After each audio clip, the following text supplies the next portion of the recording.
Hello viewers, ইতিহাস পরিবারের আরেকটি গুরুত্বপূর্ণ মক টেস্টে তোমাদের সকলকে স্বাগত জানাচ্ছি। এসএলএসটি ইতিহাসের যে সিলেবাস তার অষ্টম অধ্যায়ের একটি গুরুত্বপূর্ণ অংশ হচ্ছে নেপোলিয়ন বোনাপার্ট। আর এই নেপোলিয়ন বোনাপার্ট থেকে আজকের কয়েকটি গুরুত্বপূর্ণ প্রশ্ন তোমাদের সামনে উপস্থাপন করতে চলেছি। তবে তোমাদের জানিয়ে রাখি যে তোমরা যদি ইতিহাস পরিবারের পেড মক টেস্ট গ্রুপে যুক্ত হতে চাও তাহলে এই ভিডিওর প্রথম কমেন্টে দেওয়া হোয়াটসঅ্যাপ নাম্বারে যোগাযোগ করতে পারো। তার জন্য তোমাদের মান্থলি মাত্র 100 টাকা পে করতে হবে এবং তার বিনিময়ে তোমরা সপ্তাহে 4 দিন নির্দিষ্ট সিলেবাস ধরে ধরে মক টেস্ট দিতে পারবে। এখানে পশ্চিমবঙ্গের বিভিন্ন প্রান্তের শিক্ষার্থীরা কিন্তু নিয়মিত মক টেস্ট দিচ্ছে। তো চলো কথা না বাড়িয়ে শুরু করা যাক আজকের গুরুত্বপূর্ণ প্রশ্নগুলি।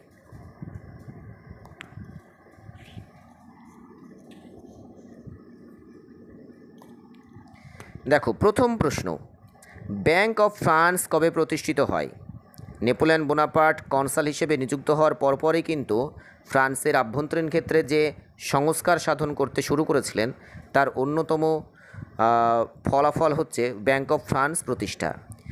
সেটা তিনি প্রতিষ্ঠা করেছিলেন কবে? এর সঠিক উত্তর হচ্ছে 1800 খ্রিস্টাব্দে। অপশান এ সঠিক উত্তর। পরের প্রশ্ন, কোন দেশের জনগণ নেপোলিয়ন বোনাপার্টকে মুক্তিদাতা বলে অভিনন্দন জানিয়েছিল? এখানে যে 4টি অপশান দেখো, ফ্রান্স, জার্মানি, অস্ট্রিয়া, ইতালি। এই 4টি দেশের মধ্যে সঠিক উত্তর হচ্ছে ইতালি। ইতালির জনগণ নেপোলিয়ন বোনাপার্টকে মুক্তিদাতা বলে সম্বোধন জানায়। পরের প্রশ্ন, বড়দিনের যুদ্ধে রুশ সেনাপতি কে ছিলেন? নেপোলিয়ন বোনাপার্ট 1812 খ্রিস্টাব্দে যে রাশিয়া অভিযান শুরু করেছিলেন সেই রাশিয়া অভিযানের রুশ বাহিনী প্রথম নেপোলিয়ন বোনাপার্টের সেনাবাহিনীর সম্মুখীন হয়েছিল বোরোদিন নামক স্থানে। আর এই বোরোদিন নামক স্থানে রাশিয়ার বাহিনীর যিনি সেনাপতিত্ব করেছিলেন বা সেনাপতি ছিলেন তার নাম হচ্ছে কুটোজভ। সঠিক উত্তর কুটোজভ। কোন সন্ধির দ্বারা নেপোলিয়ন বোনাপার্টের সাম্রাজ্য চূড়ান্ত সীমায় পৌঁছেছিল? লুনভিলের সন্ধি, টিলজিটের সন্ধি, অ্যামেন্সের সন্ধি, ফ্রেসবার্গের সন্ধি। এখানে সঠিক উত্তর হচ্ছে টিলজিটের সন্ধি। প্রশ্ন, কনসুলেটের সংবিধানের রচয়িতা কে ছিলেন? 1799 খ্রিস্টাব্দে যে কনসুলেটের শাসন শুরু হয়েছিল ফ্রান্সে, সেই কনসুলেটের শাসন ব্যবস্থার যে সংবিধান, সেই সংবিধান রচনা করেছিলেন আবেসিয়েস। 3 জন কনসাল ছিলেন, তার মধ্যে আবেসিয়েস অন্যতম। প্রথম কনসাল ছিলেন কে? Napoleon Bonaparte. পরের প্রশ্ন, নেপোলিয়ন বোনাপার্টের স্থায়ী সাফল্য ছিল কোনটি?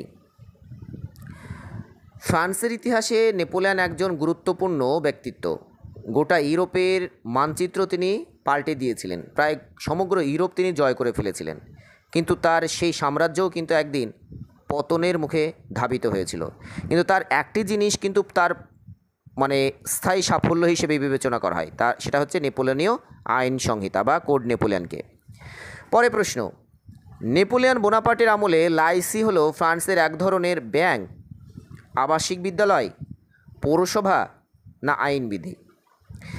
দেখো, নেপোলিয়ন বোনাপার্ট যে আভ্যন্তরীণ সংস্কার করেছিলেন শিক্ষার ক্ষেত্রে, সেক্ষেত্রে তিনি 29টি আবাসিক বিদ্যালয় প্রতিষ্ঠা করেছিলেন। এই 29টি আবাসিক বিদ্যালয়কেই বলা হচ্ছে লাইসি। ফলে সঠিক উত্তর আবাসিক বিদ্যালয়। পরের প্রশ্ন, নেপোলিয়নের জীবনীকার কে ছিলেন? এখানে তোমাদের জানিয়ে রাখি যে নেপোলিয়ন যখন ওয়াটারলু যুদ্ধে পরাজিত হয়ে তাকে যখন সেন্ট হেলেনা দ্বীপে নির্বাসনে পাঠানো হলো, তখন নেপোলিয়ন নিজেও কিন্তু তার আত্মজীবনী রচনা করেছিলেন। তাছাড়া নেপোলিয়ন ছাড়াও তার আরেকজন আত্মজীবনী রচনা করেছেন, তার নাম হচ্ছে ভিনসেন্ট ক্রোনিন। ফলে সঠিক উত্তর হচ্ছে ভিনসেন্ট ক্রোনিন। পরের প্রশ্ন, মহাদেশীয় ব্যবস্থার খসড়া বলা হয় কাকে? নেপোলিয়ন বোনাপার্টের রিপোর্টকে, মন্টজেলার্ড রিপোর্টকে, ম্যাসেনা রিপোর্টকে না বোনাপার্টিস্ট কোলবার্টিজমকে? দেখো, মন্টজেলার্ড ছিলেন নেপোলিয়ন বোনাপার্টের একজন বিশ্বস্ত সেনাপতি। তিনি এই মহাদেশীয় অবরোধ ব্যবস্থার খসড়া রচনা করেছিলেন। ফলে এখানে এটাই সঠিক উত্তর যে তিনি মহাদেশীয় ব্যবস্থার খসড়া রচনা করেছিলেন। নেপোলিয়ন বোনাপার্ট সংবিধান অনুসারে প্রথমে তিনি কত বছরের জন্য কনসাল নিযুক্ত হয়েছিলেন? 1799 খ্রিস্টাব্দে ফ্রান্সে যে কনসুলেটের শাসন শুরু হলো, সেই কনসুলেটের শাসনে 3 জন কনসাল ছিলেন। তার মধ্যে প্রথম এবং প্রধান কনসাল হচ্ছেন নেপোলিয়ন বোনাপার্ট। তিনি প্রথমে 10 বছরের জন্য কনসাল নিযুক্ত হয়েছিলেন, ফলে সঠিক উত্তর 10 বছর। পরের প্রশ্ন, কোন যুদ্ধে ব্রিটিশ নৌসেনাপতি নেলসন নিহত হন? ব্রিটিশ বা ইংল্যান্ডের যে নৌবাহিনী, সেই নৌবাহিনীর একজন বিখ্যাত নৌসেনাপতি ছিলেন নেলসন। বিভিন্ন গুরুত্বপূর্ণ যুদ্ধে তিনি তার পারদর্শিতা দেখিয়েছিলেন। যেমন নীলনদের নৌযুদ্ধে তিনি নেপোলিয়ন বোনাপার্টকে পরাজিত করেছিলেন, কিন্তু সেই নেলসনই আবার ট্রাফালগারের যুদ্ধে পরাজিত হয়ে নিহত হলেন, ফলে সঠিক উত্তর ট্রাফালগারের যুদ্ধ। পরের প্রশ্ন, ক্যাম্পো ফর্মিওর সন্ধি স্বাক্ষরিত হয় কাদের মধ্যে? ক্যাম্পো ফর্মিওর সন্ধি স্বাক্ষরিত হয়েছিল 1797 খ্রিস্টাব্দের 17 অক্টোবর, এবং এই সন্ধি স্বাক্ষরিত হয়েছিল ফ্রান্সের সঙ্গে অস্ট্রিয়ার, ফলে এখানে সঠিক উত্তর ফ্রান্স এবং অস্ট্রিয়া। পরের প্রশ্ন, টলেন্টিনোর সন্ধি স্বাক্ষরিত হয় কাদের মধ্যে? পোপ ও নেপোলিয়ন বোনাপার্টের মধ্যে, নেপোলিয়ন বোনাপার্ট ও অস্ট্রিয়ার মধ্যে, পোপ ও অস্ট্রিয়ার মধ্যে, নেপোলিয়ন বোনাপার্ট ও ইংল্যান্ডের মধ্যে। টলেন্টিনোর সন্ধি, যেটা 1797 খ্রিস্টাব্দে পোপ ষষ্ঠ পায়াসের সঙ্গে নেপোলিয়ন বোনাপার্টের স্বাক্ষরিত হয়েছিল, ফলে সঠিক উত্তর এ। পরের প্রশ্ন, নেপোলিয়ন বোনাপার্টের সর্বশেষ উল্লেখযোগ্য যুদ্ধ কোনটি? নেপোলিয়ন বোনাপার্ট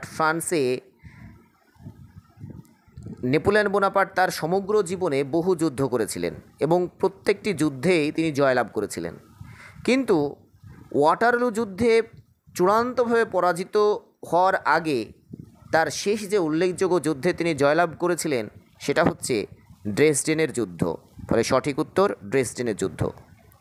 পরের প্রশ্ন, প্রাশিয়ার কোন অংশ নিয়ে Napoleon grand duchy of Warsaw গঠন করেছিলেন? প্রাশিয়ার উত্তর অংশ, প্রাশিয়ার দক্ষিণ অংশ, পোল্যান্ড না রাইন অঞ্চল? এখানে সঠিক উত্তর হচ্ছে পোল্যান্ড, অর্থাৎ পোল্যান্ডের অংশ নিয়ে তিনি প্রাশিয়ার গ্র্যান্ড ডাচি অফ ওয়ারশ গঠন করেছিলেন, সঠিক উত্তর পোল্যান্ড।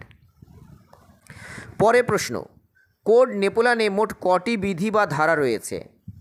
অর্থাৎ নেপোলিয়নীয় আইন সংহিতা, যেটা নেপোলিয়ন প্রণয়ন করেছিলেন এবং যেটা নেপোলিয়নের সবথেকে গুরুত্বপূর্ণ কাজ, বা ফ্রান্সের ইতিহাসে নেপোলিয়নের যে সমস্ত কাজ, সেটা হচ্ছে সবথেকে স্থায়ী সাফল্য বলা যায় এই কোড নেপোলিয়নকে, তাতে 2287টি ধারা রয়েছে, ফলে সঠিক উত্তর অপশান ডি।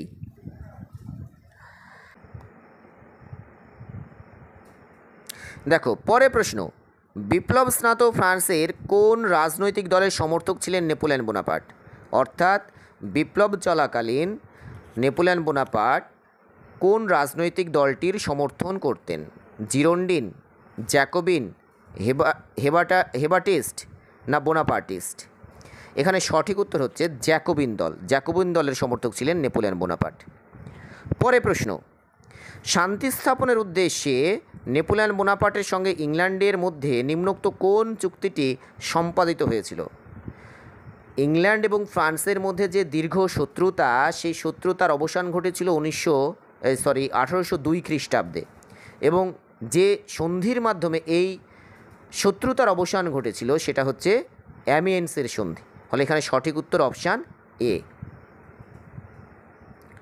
পরের প্রশ্ন, নেপোলিয়ন বোনাপার্ট কত খ্রিস্টাব্দে যাবজ্জীবনের জন্য কনসাল হিসেবে নিযুক্ত হয়েছিলেন? আমরা জানি যে 1799 খ্রিস্টাব্দে যখন কনসুলেটের শাসন ব্যবস্থা শুরু হলো, তখন প্রথম অবস্থায় তিনি 10 বছরের জন্য কনসাল হিসেবে নিযুক্ত হয়েছিলেন। পরবর্তীতে 1802 খ্রিস্টাব্দে সংবিধান সংশোধন করে তাকে যাবজ্জীবন বা সারা জীবনের জন্য কনসাল হিসেবে নিযুক্ত করা হয়, ফলে সঠিক উত্তর 1802 খ্রিস্টাব্দ। দেখো, নেপোলিয়নের সঙ্গে স্কন ব্রানের সন্ধি স্বাক্ষরে বাধ্য হয় কে? রাশিয়া, ইংল্যান্ড, প্রাশিয়া না জার্মানি?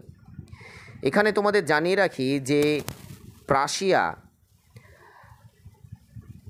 1806 খ্রিস্টাব্দে নেপোলিয়নের কাছে পরাজিত হয়ে স্কন ব্রানের সন্ধি স্বাক্ষর করতে বাধ্য হয়, ফলে সঠিক উত্তর প্রাশিয়া। পরের প্রশ্ন, ম্যান অফ ডেস্টিনি বা নিয়তির মানুষ হিসেবে সুপরিচিত ছিলেন কে? রোবস্পিয়র, নেপোলিয়ন বোনাপার্ট, নেলসন না কুটুজফ? এখানে সঠিক উত্তর হচ্ছে নেপোলিয়ন বোনাপার্ট, যিনি ম্যান অফ ডেস্টিনি বা নিয়তির মানুষ হিসেবে পরিচিত। এরফাটের সন্ধি স্বাক্ষরিত হয় কবে? তরবারি কাকে বলা হয়? ফ্রান্স ও ইংল্যান্ডের মধ্যে অ্যামিয়েন্সের সন্ধি স্বাক্ষরিত হয় কবে? পিরামিডের যুদ্ধে জয়লাভ করে। পরের প্রশ্ন, নেপোলিয়নের বার্লিন ডিক্রির প্রত্যুত্তরে ইংল্যান্ড ঘোষণা করে। পরের প্রশ্ন, নেপোলিয়ন বোনাপার্টের শ্রেষ্ঠ সেনাপতি কে ছিলেন? পরের প্রশ্ন, নেপোলিয়ন বোনাপার্ট প্রথম কবে মহাদেশীয় অবরোধ ব্যবস্থা ঘোষণা করেছিলেন? প্রশ্ন, উপদ্বীপের যুদ্ধের সময়সীমা কত? দেখো, পরের প্রশ্ন, কোন অভিযানকে নেপোলিয়নের সাম্রাজ্যবাদের শেষ সঙ্গীত বলা হয়?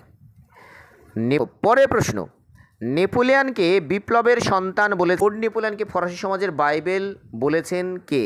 পরের প্রশ্ন, কনসুলেটের শাসন ব্যবস্থায় নিম্নের কোন